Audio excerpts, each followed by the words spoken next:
Hey there, what's happening? It's Nana Blazing.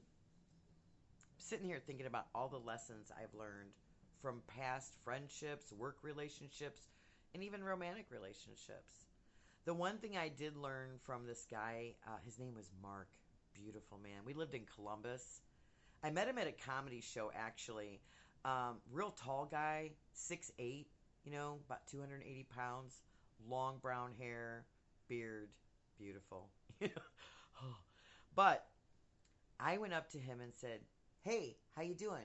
He goes, "Yeah, I know. How's the weather up there?" I go, "No, I just want to know if you like short, fat girls." And he said, "Yes, I do." And I gave him my phone number, and we were together for about 2.5 years. Great guy, loved him, but he was a recovering alcoholic and a recovering drug addict. And as soon as he slipped up, it was done. It was done. I couldn't help him. I had him in and out of rehab, and it was just too hard to handle. So I had to leave. But I left with some wisdom. Okay, number one, if someone says they're a recovering alcoholic and drug addict, make sure it's not just been 6 months they've been sober. Make sure it's been about 10 years. If you're going to date this person, it's my opinion.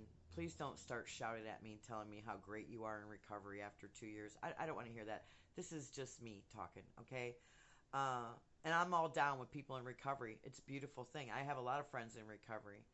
But also, another lesson I learned is how to make a Columbus style boiled cheeseburger.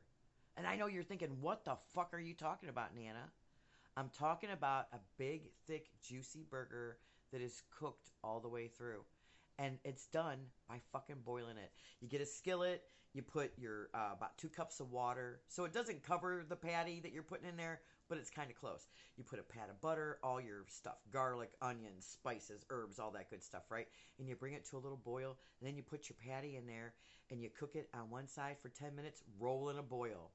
Then you flip it over another 5 minutes, roll in a boil. Then you drain off the water, and then you give it that little searing so it gives you that good little color. Slap a little bit of cheddar on there, pretzel bun, god dang good. Okay? And he taught me how to do that. And it was a great lesson. Another lesson he taught me, okay, is how to retire when you're poor. Okay, I don't have a retirement fund. I did work for the Ohio State University for a short time. I don't think there's a lot of money in my 401k. Okay, uh, I'm getting just SSI right now, the disability stuff, because I'm not 65 yet, you know.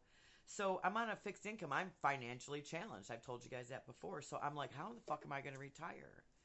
And some people say, nursing home. I don't want to go in a nursing home. I've heard too many horror stories about friends that have sued nursing homes because of elder abuse. I don't want to be sitting in my bed 95 years old, unable to move, and have some friggin', CA come in and be punching me in my face, and I can't protect myself or defend myself while he's making a TikTok because he thinks it's funny. Or she, whatever. You know what I mean? I've seen those videos. They're horrific. But you can also go on a cruise ship. It's cheaper than being in a nursing home by the month, okay? But it's also, you get the all inclusive, it's free food, your tips are included, you get to go to other ports and see other things, and, Diet Sea, they can roll you out in the water, become fish food. That'd be pretty cool. The other thing, though, if you really want to retire and you don't have any money and you just don't want to go anywhere, you're just like, man, what am I going to do? How am I going to live? How am I going to pay these bills? You can retire to federal prison. Let me tell you how you do it. Mark taught me this. You steal a huge semi that belongs to the United States Postal Service, which is a federal, government thing. Or you rob a FDIC bank with a knife, not a gun. A gun, they'll shoot you. Okay, gotta have a knife. And you gotta sound like you really mean it. You want to get arrested. You want to go to court. You want to be, admit you're guilty. I'm guilty, Your Honor. Send me to Club Fed. You go to federal prison. You got a room, 3 meals a day, even snacks, okay? Entertainment sometimes. You got TVs, books you can read, exercise. I could be doing stand-up. And that's not my only talent. I know how to braid. I know how to cornrow. I know how to roll cigarettes. I don't smoke anymore, but I can still roll like a mofo, okay? So anyway, something to think about. Lessons you learn. You learn a lesson in every relationship. Puff tough. Love you a long time.